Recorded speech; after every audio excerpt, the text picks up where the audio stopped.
Bien, buenas tardes. Esta es una clase, es la primera clase de energía solar térmica. Es una parte de una materia que se llama energías renovables de la Universidad de la UNPA. En este caso, en esta clase vamos a hablar sobre una introducción, es la primera clase, así que vamos a introducir el concepto de luz. Vamos a hablar un poco de ondas electromagnéticas, un poquito de alguna expresión matemática que nos va a servir para trabajar. Aquellos alumnos que cursan esta materia han visto, ya han trabajado estos conceptos en la cátedra Física 1. ¿Bien? Así que esto va a ser más que nada un pequeño vistazo inicial para poder comenzar a trabajar. Bien. Bueno, ¿qué podemos decir del espectro electromagnético? Ustedes saben que el espectro electromagnético es un esquema que representa en forma ordenada todas las ondas electromagnéticas que existen. Las ondas electromagnéticas son muy variadas, las nombramos, tenemos las ondas de radio, las microondas, ondas infrarrojas, la luz visible es una onda electromagnética, la radiación ultravioleta, rayos X y rayos gamma. Como esta materia se llama energía solar térmica, nosotros nos vamos a concentrar fundamentalmente en aquello que viene del Sol. ¿Sí? No todas las ondas electromagnéticas provienen del Sol. De hecho, de todas las que hay, de todos los tipos, algunas se producen artificialmente y otras naturalmente, las que vienen del Sol son fundamentalmente la infrarroja, visible y ultravioleta. Esas tres. Y hoy vamos a hablar en particular de la luz visible.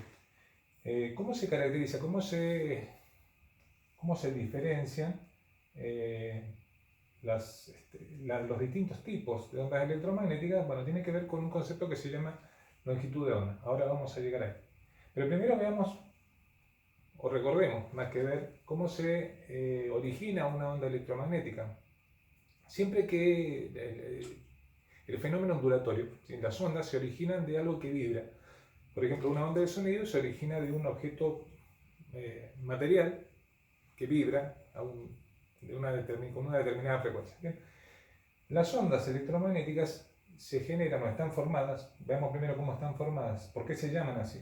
Están formadas por un campo eléctrico y un campo magnético. Un campo eléctrico es aquel campo de fuerzas que rodea las cargas eléctricas. Por ejemplo, los electrones están rodeados de un campo magnético, los protones también, eléctrico, perdón, los protones también son cargas eléctricas. El ejemplo más cotidiano de un campo eléctrico es cuando uno frota un globo, un peine o una regla con el cabello, y después o ese globo se pega a la pared con esa regla cargada, se levantan algunos papelitos. Bueno, eso es acción de campo eléctrico. El campo magnético lo podemos observar, percibir, más que observar porque no se puede ver, rodeando imanes, ¿sí? Y también rodean a las corrientes eléctricas. Ahora tienen que imaginarse esos dos campos juntos, un campo magnético y un campo eléctrico que van variando entre sí a medida que avanza el tiempo y oscilan y son perpendiculares entre sí, por eso este dibujo. La oscilación en rojo representa el campo eléctrico, la oscilación en azul representa el campo magnético. ¿Bien? Y ambos, oscilando y avanzando en el tiempo y en el espacio, generan lo que se conoce como onda electromagnética. Asociadas a las ondas tenemos en principio estos dos conceptos. El concepto de frecuencia, que es la cantidad de ciclos por segundo. ¿Qué sería un ciclo?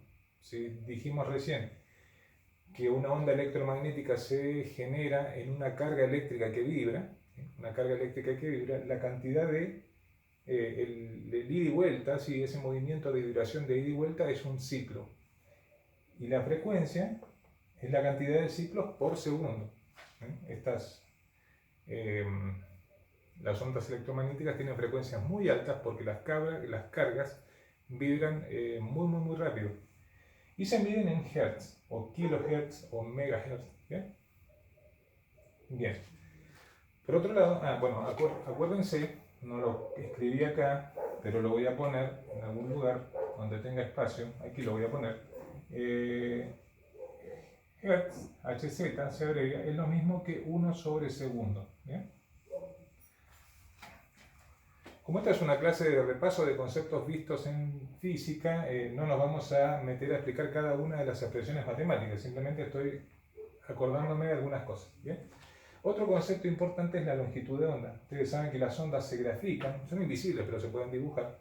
Se dibujan con este esquema de una olita, ¿bien? Y aquí tengo las crestas de la ola, y la distancia entre cresta y cresta se llama longitud de onda.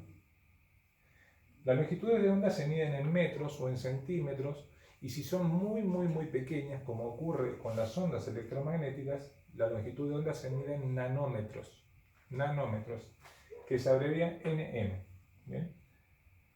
No se pueden medir en metros, porque son las que sí se miden en metros son las ondas de radio, que tienen longitud de ondas muy largas, entonces se miden en metros. Pero a medida que avanzamos hacia acá, a medida que venimos avanzando infrarrojo, visible, ultravioleta, las longitudes de onda cada vez son más pequeñas, y ya no alcanza el metro como unidad práctica para medirlas, así que se utiliza el nanómetro. El nanómetro es 10 a la menos 9 metros, 0,000000, y en la novena cifra, ahí va, un 1, ¿bien?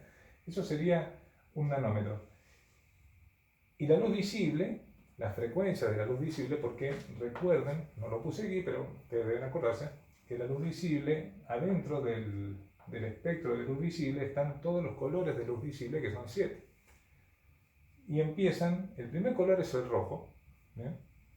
Que empieza con 400 nanómetros, y después sigue el rojo, el anaranjado, el amarillo, ¿está bien? Y así hasta que el último, el azul, el penúltimo, el último es el violeta, que tiene una longitud de onda de 760 nanómetros más o menos. Así que entre 400 y 760 nanómetros nosotros tenemos las longitudes de onda asociadas a la luz visible. ¿Bien? Bien, entonces, dijimos, nosotros no vamos a hablar de todos los tipos de ondas electromagnéticas porque nos vamos a concentrar fundamentalmente en lo que viene del Sol, y hoy en particular vamos a hablar de la luz visible. Pero para poder recordar algunos conceptos tenemos que incluir un parámetro más. Habíamos nombrado como parámetros importantes la frecuencia, que es la cantidad de ciclos por segundo, la longitud de onda, que es la distancia entre dos crestas en la representación gráfica de la onda, y tenemos uno más que es la velocidad de propagación. Ustedes saben que la luz se propaga en distintos medios transparentes.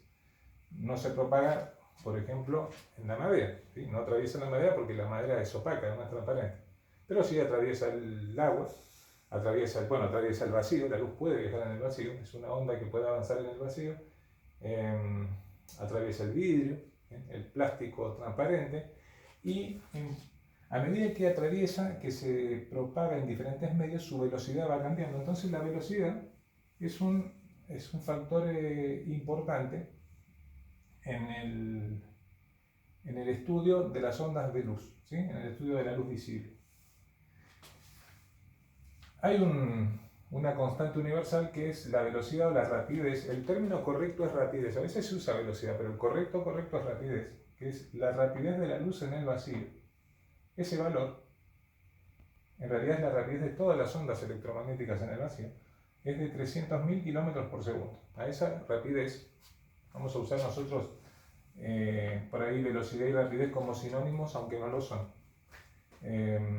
A esa rapidez o velocidad avanza la luz en el vacío, pero es la velocidad más alta que se puede alcanzar. Si la luz atraviesa algún otro medio transparente, por ejemplo, si la luz atraviesa el agua o atraviesa el vidrio, su rapidez es menor, ¿sí? De ninguna manera va a superar este es el valor más alto que hay. De hecho, nada puede ser más rápido que esto. ¿Bien? Bueno, ¿qué podemos decir de la luz visible?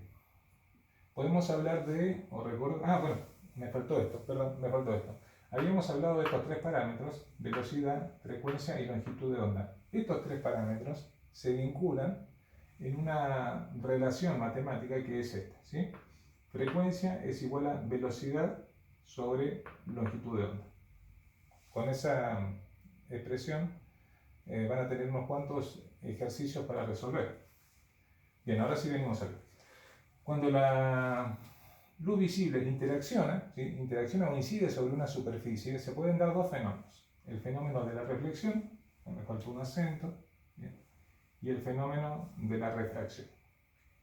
¿Qué le quiere decir qué sería el fenómeno de la reflexión?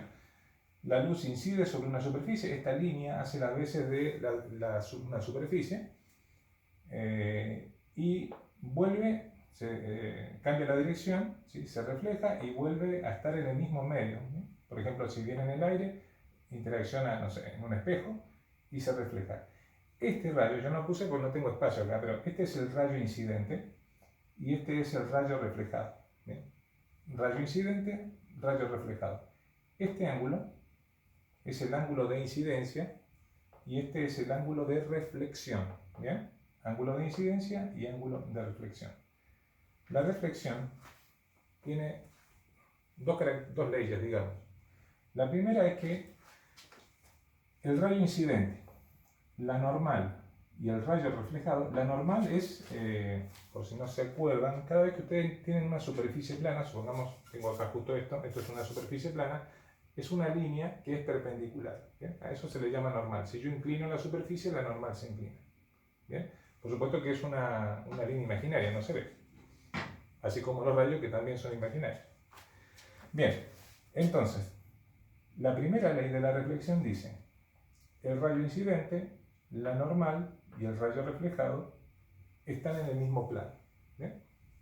Esa es la primera. Y la segunda la puse yo aquí, que la segunda dice que el ángulo de incidencia y el ángulo de reflexión son iguales.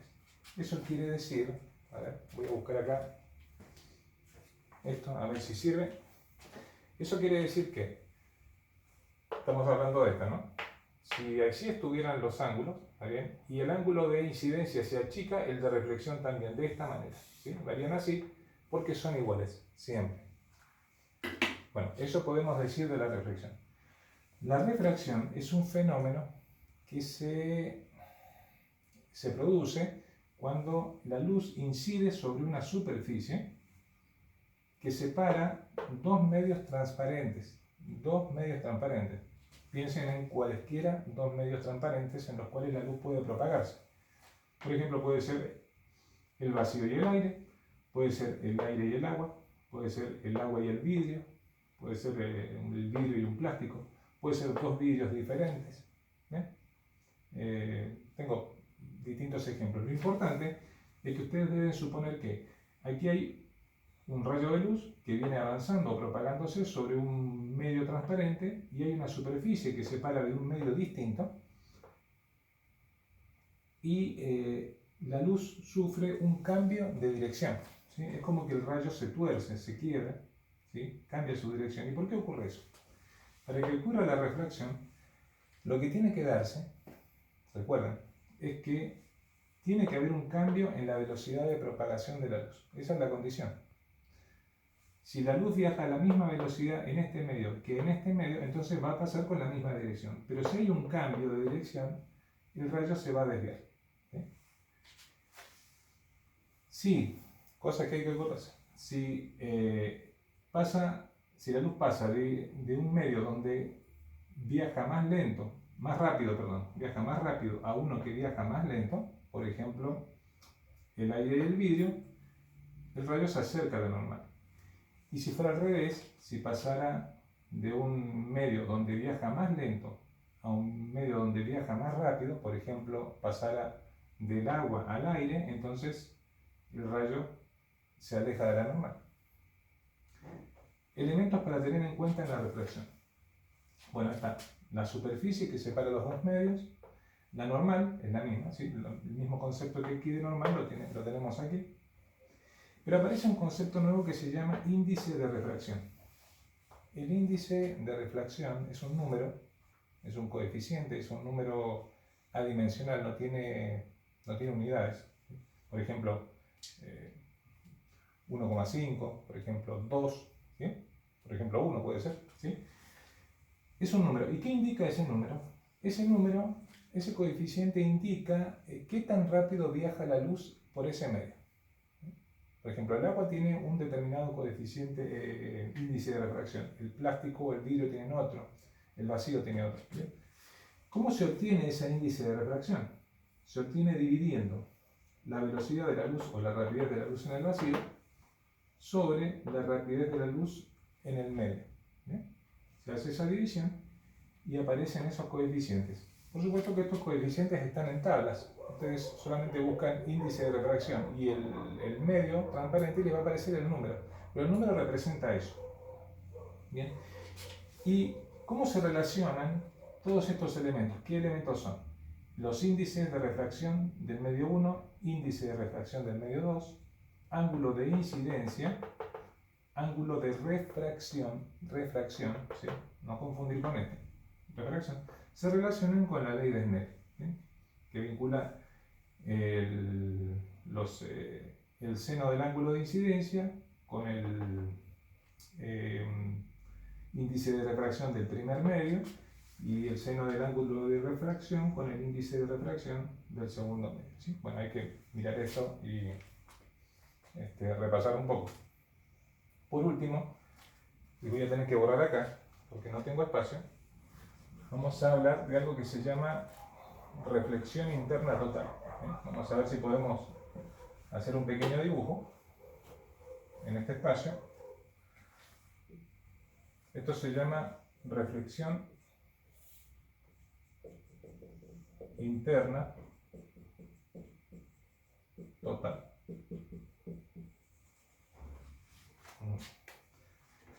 ¿Qué sería la reflexión interna total? Vamos a hacer primero un dibujo. Es un caso particular de la refracción. ¿Bien? Tenemos la superficie que separa los dos medios, la normal. ¿Bien? Tenemos un ángulo, un índice de refracción N1 y un índice de refracción N2. ¿Bien? Pero en este caso, N1 es mayor que N2. ¿Bien? Este índice de refracción es más grande que este. ¿Qué quiere decir que este índice de refracción sea más grande que este? Que aquí la luz es más lenta y aquí la luz es más rápida. Cuanto más grande es el índice de refracción, más lenta va la luz en ese medio. ¿Sí? Cuanto más grande es el índice de refracción, más lenta va porque este valor es más pequeño. Entonces, voy a buscar el fibrón rojo. Acá lo tengo. Bien. ¿Qué es lo que ocurre? ¿Cómo ocurre la refracción cuando estamos en esta situación? Bien, tenemos acá el rayo incidente, ¿sí? Y como vamos a pasar a un medio de menor velocidad, de menor rapidez, a uno de mayor rapidez, el rayo se aleja. El rayo refractado se aleja. Este sería el θ 1 y este sería el θ 2. ¿Bien? Ahora, ¿qué puede pasar con esto? Fíjense, espero que se entienda esta explicación. Si nosotros agrandamos un poco, como ponerme para no tapar, ¿sí? Si nosotros agrandamos el ángulo de incidencia, este se va a separar aún más. Este se va a separar aún más. ¿Bien? Ahora, va a llegar el momento en que si nosotros agrandamos lo suficiente el ángulo de incidencia, voy a exagerar un poco acá, ¿bien? Me imagino que se están escuchando los ruidos de los perros, pero es lo que tenemos, ¿sí?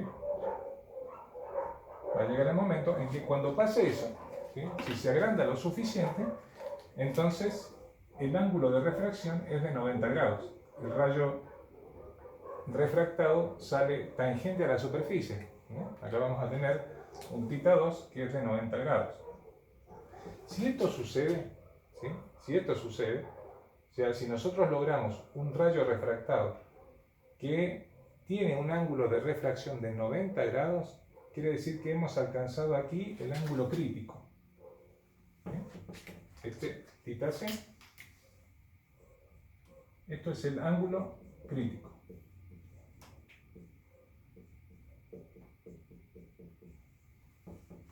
¿Qué es el ángulo crítico? Esto no quedó muy bien. ¿Cómo tendría que explicarlo si tuviera que definir el ángulo crítico? Yo podría decir, el ángulo crítico es el ángulo de incidencia, que produce un ángulo de refracción de 90 grados. Y esto ocurre cuando la luz pasa de un medio de menor velocidad a uno de mayor velocidad. Con eso lo estoy describiendo bien.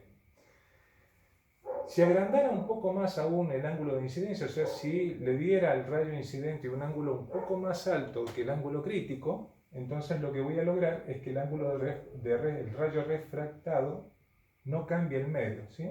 No cambie de medio, o sea, se mantenga en el mismo medio y no pase hacia el otro medio. Ese concepto, mis queridos estudiantes, se llama reflexión interna total. Ejemplos rápidos de cuándo se produce la reflexión interna total. Adentro de una fibra óptica, es el fenómeno que sucede es un rayo de luz que se va teniendo reflexiones internas adentro de una especie de tubo, ¿sí? Y la luz no puede escapar de ahí. ¿Bien? Otro ejemplo de reflexión interna total es lo que ocurre en los diamantes. Los diamantes están cortados, sus vidrios, sus bordes están cortados con ángulos que producen reflexión interna total, y cuando un rayo de luz entra en un diamante empieza a tener miles de reflexiones internas totales adentro, y la luz no puede salir de ahí, por eso son tan brillantes. Bueno, con esto creo que está bastante bien para tener una primera clase de recordar algunos conceptos. Así que espero que se haya entendido algo. Hasta luego.